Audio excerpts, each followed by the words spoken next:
एक छोटी सी गांठ जो समय पर सही इलाज से ठीक हो सकती थी, लेकिन लापरवाही और झूठे दावों ने उसे बना दिया एक जानलेवा बीमारी। डोंगरगढ़ से सामने आई ये कहानी सिर्फ एक मरीज की नहीं, बल्कि पूरे सिस्टम पर बड़ा सवाल है।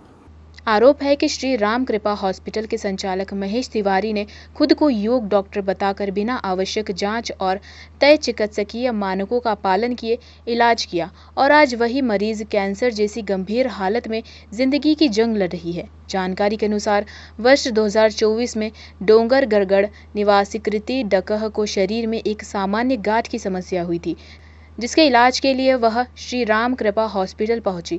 आरोप है कि महेश तिवारी ने मरीज का अविश्वास जीतकर बिना जरूरी जांच किए ऑपरेशन कर दिया और इसके बाद लगातार गलत एवं हानिकारक दवाइयां दी गई, जिससे उनकी हालत लगातार बिगड़ती गई।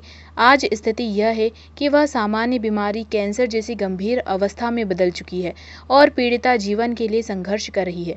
मामले की शिकायत के बाद जिला चिकित्सकीय अधिकारी राजनानंद गांव द्वारा जांच की गई, जिसमें लापरवाही सामने आने पर नर्सिंग एक्ट के तहत महेश तिवारी पर मात्र 20,000 रुपये का जुर्माना लगाया गया। हालांकि इतनी गंभीर लापरवाही के बावजूद केवल 20,000 रुपये का दंड क्या सही है?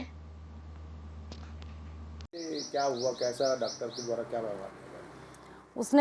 उसने मुझे बताया था ऐसा कि उसकी बहुत पहचान है और पहुंच है सांसद और विधायकों से लेकर के, और शूटरों से भी उसकी पहचान है। और उसने मुझे धमकी भी दिया था कि आप नागपुर जाती हो और मैं बहुत कुछ करवा सकता हूं आपके साथ, और अब तुम कहीं भी चले जाओ, तुम छोटे लोग हो। मैं एक दलित परिवार से आती हूँ, तो उसने उसको लेकर के भी बोला था कि जातिगत मतलब मुझे सूचक शब्दों से मुझे बोला था, अपमान किया था मेरा।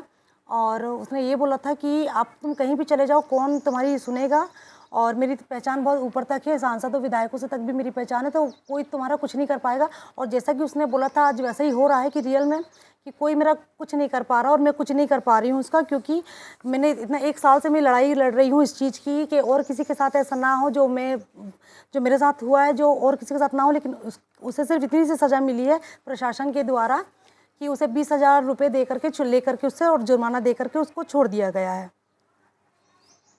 हाँ, उसकी शिकायत हुई थी टीएल में समय सीमा को उसमें, तो कलेक्टर साहब के निर्देशानुसार जो नर्सिंग होम एक्ट में प्रावधान है कि जो भी जिसके पास सर्टिफिकेट्स नहीं है उन चिकित्सक के द्वारा कोई भी प्रिस्क्रिप्शन नहीं किया जाना है, क्योंकि उसमें प्रिस्क्रिप्शन किया जाना ऐसा प्रतीत हुआ है जांच समिति के द्वारा, इसलिए उसको नर्सिंग होम एक्ट के तहत 20,000 की राशि का फाइन लगाया गया।